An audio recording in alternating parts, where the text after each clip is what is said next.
एक और मंडे और एक और हाउस ऑफ ड्रैगन का एपिसोड। तो hello everyone, welcome to movie bash, जहां आज हम पेश कर रहे हैं हाउस ऑफ ड्रैगन एपिसोड 4 की हिंदी एक्सप्लेनेशन। इस बार का एपिसोड थोड़ा हटके है दोस्तों, खास करके उनके लिए जो एडल्ट सीन्स का शौक रखते हैं उनके तो मजे ही मजे हैं। इसमें बहुत कुछ हुआ है दोस्तों, देखा जाए तो ये एपिसोड अब तक के सारे एपिसोड से अच्छा है। तो और देरी ना करते हुए चलो वीडियो को शुरू करते हैं। और हाँ, पुराने एपिसोड्स के सारे एक्सप्लेनेशन वीडियो देख लो दोस्तों, क्योंकि स्टोरी कंटिन्यू हो रही है भाई। सबके लिंक आपको डिस्क्रिप्शन बॉक्स में मिल जाएगी, नहीं तो अभी आई बटन में फ्लैश हो रही होगी। तो चलो शुरू करते हैं explanation of house of dragon episode 4। तो दोस्तों, अब तक आपने देखा था कि किंग का एक बच्चा हो चुका है एलिसेंट के साथ और उसका नाम एगन टारगेरियन रखा गया है। इधर स्टेपस्टोन में सी स्नेक कॉर्लिस के साथ मिलकर डेमन ने क्रैब फीडर्स को हरा दिया है और वहां का किंग बन चुका है। इस बात को 2 साल बीत चुके हैं। अब आगे दोस्तों एपिसोड स्टार्ट होती है प्रिंसेस राइनरा के साथ, जहां वो अपने लिए एक हस्बैंड ढूंढ रही है और इसके लिए बहुत सारे लोग आए होते हैं, जिनमें एक बुढ़ा और एक बच्चा भी होता है। यह देखकर राइनरा की हंसी छूट जाती है, लेकिन वो बच्चा ये बोलता है कि वो एक बहुत ही बड़े रॉयल फैमिली से है और वो शादी करके प्रिंसेस की रक्षा जरूर करेगा। ये बात सुनकर पास में खड़ा एक आदमी हंसता है और बोलता है कि प्रिंसेस के पास खुद का ड्रैगन है तो उनको रक्षा की क्या जरूरत। और वहाँ खड़े सब लोग हंसने लगते हैं। इस बात पर वो बच्चा और वो आदमी लड़ने लगते हैं और बच्चा उस आदमी को अपनी तलवार से मार गिराता है। ये सब देखकर राइनरा वहाँ से उठ के चली जाती है। अब वो एक शिप में बैठकर अपने घर की तरफ जाती है और उसके साथ सर क्रिश्चियन कोल भी होते हैं। तब आसमान में डेमन का ड्रैगन उड़ के जाता है और राइनरा को ये पता लग जाता है कि डेमन वापस आ चुका है। इधर सब लोग एकदम से रेडी हो जाते हैं क्योंकि डेमन आ रहा है। किंग काउंसिल्स पैलेस के लोग सब आकर हॉल में खड़े हो जाते हैं। इधर डेमन स्टेपस्टोन का किंग बन चुका है और अपने लिए एक क्राउन भी उसने तैयार करवाया है। सारे के सारे काउंसिल टेंशन में आ जाते हैं कि डेमन वापस आखिर क्यों आया है। तब डेमन हॉल में आता है और किंग के पास जाकर किंग को अपना क्राउन दे देता है और वो किंग को बोलता है कि जीतने के बाद मुझे किंग बना दिया गया था, लेकिन यहाँ सिर्फ एक ही किंग है और वो आप हैं। ये बात सुनकर सब खुश हो जाते हैं और किंग अपने भाई डेमन को गले लगा लेता है। अब दोस्तों आगे हम देखते हैं कि गार्डन में सब लोग किंग, क्वीन और डेमन बात कर रहे हैं और वहाँ राइनरा भी आती है। वाइसरीज अभी भी राइनरा पर गुस्सा है क्योंकि उसने शादी के लिए किसी को नहीं चुना। तो इसी टॉपिक को चेंज करते हुए एलिसेंट डेमन को बोलती है कि अगर डेमन चाहे तो वो जाकर लाइब्रेरी देख सकता है। और इस बात पे वाइसरीज हंसने लगता है और बोलता है कि उसके भाई को इस बात में बिल्कुल भी इंटरेस्ट नहीं है। तब राइनरा वहां से जाकर थोड़ी दूर चेयर पे जाके बैठ जाती है और वहां एलिसेंट भी आकर उसके पास बैठती है। राइनरा बोलती है कि वहां पर किसी ने भी मुझ में इंटरेस्ट नहीं दिखाया, सब बस आयरन थ्रोन के भूखे थे।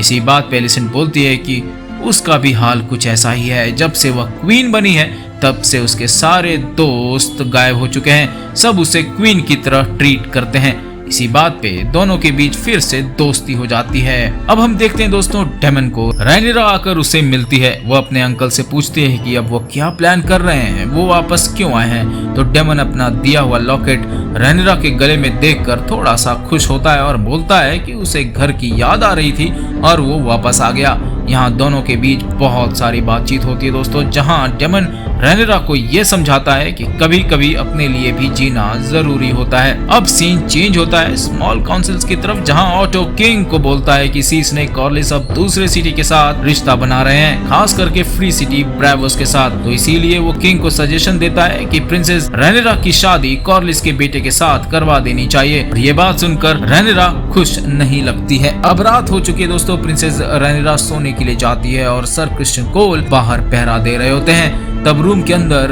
राइनरा को एक बैग मिलता है जिसमें उसको कुछ कपड़े और एक लेटर दिखाई देता है। राइनरा उस ड्रेस को पहनकर उस लेटर में दिए गए रास्ते को फॉलो करती है और अपने रूम के अंदर एक खुफिया रास्ते से सीधा बाहर पहुंच जाती है। उसको वहां पर डेमन मिलता है और दोनों मिलकर घूमने चले जाते हैं। राइनरा सिटी में फ्रीली वेश बदल के घूम रही होती है, जहाँ वो एक नाटक देखती है। नाटक में ये दिखाया जाता है कि कैसे किंग का बेटा होते हुए भी किंग अपनी बेटी को आयरन थ्रोन के लिए चुनता है। ये देखकर राइनरा को थोड़ा बुरा लगता है और वो वहां से चली जाती है। डेमन भी उसके साथ जाता है। रास्ते में राइनरा को एक गार्ड मिलता है, लेकिन वो उसको जाने देता है। अब डेमन रैनिरा को एक प्लेजर हाउस में लेके जाता है जहाँ बहुत सारे लोग एक दूसरे के साथ सेक्स कर रहे होते हैं। ये सब देखकर उस माहौल में रैनिरा अपने आप को रोक नहीं पाती है और वहाँ पर डेमन को किस कर लेती है। आप यहाँ आयरनी देखिए दोस्तों, डेमन रैनिरा का अंकल है, मतलब रैनिरा के बाप का भाई। फिर भी वो दोनों वहाँ पे सेक्स करने को रेडी हो जाते हैं, लेकिन सडनली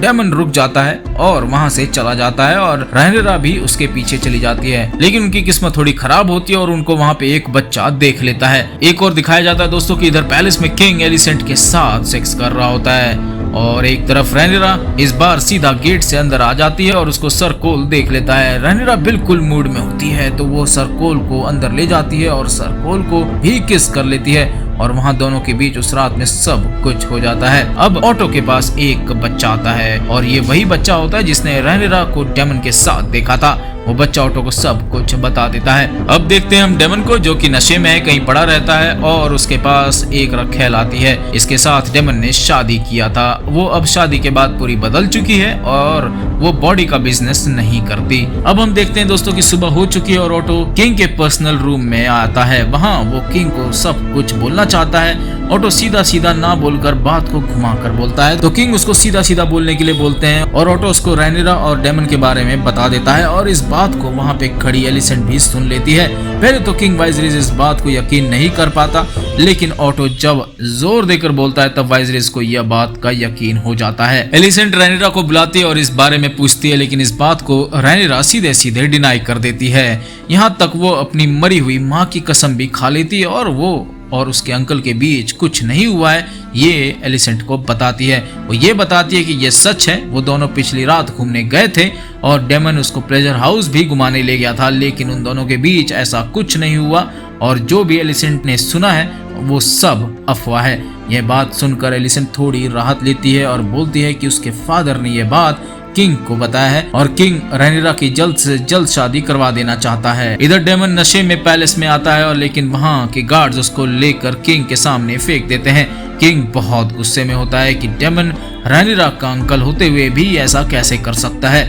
यहाँ तक वो नशे में पड़े डेमन को 2 लात भी मारता है। रैनिरा से शादी कौन करेगा, इसके जवाब में डेमन बोलता है कि वो सब हाउस ऑफ ड्रैगन से हैं, तो रैनिरा से वो खुद शादी करने को रेडी है और वो रैनिरा और सत्ता दोनों को संभालने के लायक है। इस बात पर किंग और भी भड़क जाता है और डेमन के गले में एक चाकू लगाकर उसको बोलता है कि डेमन शुरू से ही आयरन थ्रोन का भूखा है और ये उसकी एक गंदी साजिश है। वो डेमन को वहाँ से चले जाने को बोलता है। इधर दोस्तों एलिसेंट और किंग वाइजरिस दोनों बात कर रहे होते हैं। एलिसेंट बोलती है कि उसकी रैनिरा के साथ बात हुई है और रैनिरा ने इस बात को पूरी तरह से नकारा है। वो बोलती है कि उसको उसके दोस्त के ऊपर पूरा भरोसा है। इस बात पर वाइजरिस बोलता है कि रैनिरा ने गलती की है और उसके लिए उसको सजा जरूर मिलेगी। अब देखते हैं दोस्तों हम रैनिरा को किंग वाइजरिस के साथ, जहां वाइजरिस रैनिरा को एक डैगर दिखाता है और बोलता है कि यह डैगर एगन द कॉन्करर का था और इसमें song of ice and fire के बारे में लिखा है और इतनी बड़ी इंफॉर्मेशन वाइजरिस रैनिरा को बताता है। किंग बोलता है कि उसने अभी तक किसी बात की परवाह न करते हुए हमेशा खुद की मनमानी की है, लेकिन अब और नहीं, अब उसे कॉर्लिस के बेटे के साथ शादी करनी होगी। इस बात पे रैनिरा खुश नहीं होती दोस्तों और बोलती है कि यह सिर्फ एक पॉलिटिकल स्टेप है किंग का, जिसकी मदद से वो कॉर्लिस के साथ अपने रिश्ते सही करना चाहता है। रैनिरा वाइजरिस के लिए बस एक पॉलिटिकल स्टेप होकर रह गई है, लेकिन किंग वाइजरिस रैनिरा को उसका पॉलिटिकल मूव नहीं बल्कि पॉलिटिकल फेलियर बताता है। इस बात पर रैनिरा कुछ समय तक चुप हो जाती है और थोड़ी देर बाद बोलती है कि अब ऑटो का क्या होगा वो जरा किंग देख ले। वो बोलती है कि ऑटो ने खुद के जासूस मुझ पे लगाए और मेरी खबर लेता रहा और अब झूठ फैलाकर मुझे बदनाम करना चाहता है ताकि उसका पोता आयरन थ्रोन पर बैठ सके। इसी बात पर वाइजरिस बोलता है कि उसको ऑटो पर पूरा भरोसा है। रैनिरा बोलती है कि वो अब कॉर्लिस के बेटे से शादी करने के लिए तैयार है, लेकिन वाइजरिस को किंग का काम करना होगा। अब देखते हैं दोस्तों ऑटो को किंग के पास। किंग वाइजरिस ऑटो को बोलता है कि ऑटो ने उसको अच्छा किंग बनने में बहुत हेल्प किया है, लेकिन अब ऑटो खुद को किंग से भी ऊपर मानने लगा है। उसने जानबूझकर एलिसेंट को किंग के पास भेजा था ताकि उसका खून आयरन थ्रोन पर बैठ सके और ये बोलकर किंग उसके हैंड ऑफ द किंग का बैच वापस ले लेता है। इधर एक मिस्टर जाकर रैनरा को चाय देता है जो कि किंग के ऑर्डर पे गया है और इस चाय में अनवांटेड चीज को मार देने की मेडिसिन थी। मतलब अगर रैनरा का कोई बच्चा पैदा होने के चांसेस हो तो वो खत्म हो जाए। और यहाँ पे एपिसोड खत्म हो जाता है। आज का एपिसोड बहुत ही दमदार था दोस्तों, जिसमें कोई भी एक्शन सीक्वेंस ना होते हुए भी स्टोरी टेलिंग एकदम पीक पे थी, जो कि आपको पूरा मजा देती है। अब इंतजार रहेगा दोस्तों अगले एपिसोड का कि आगे और क्या क्या कांड होते हैं। अगर वीडियो पसंद आई दोस्तों तो वीडियो को लाइक और चैनल मूवी बैश को सब्सक्राइब जरूर कर देना। अगर अगले एपिसोड की ब्रेकडाउन देखना चाहते हो तो बेल आइकन को ऑल पे सेट कर देना। मिलते हैं अगले वीडियो में, तब तक के लिए दोस्तों बाय बाय।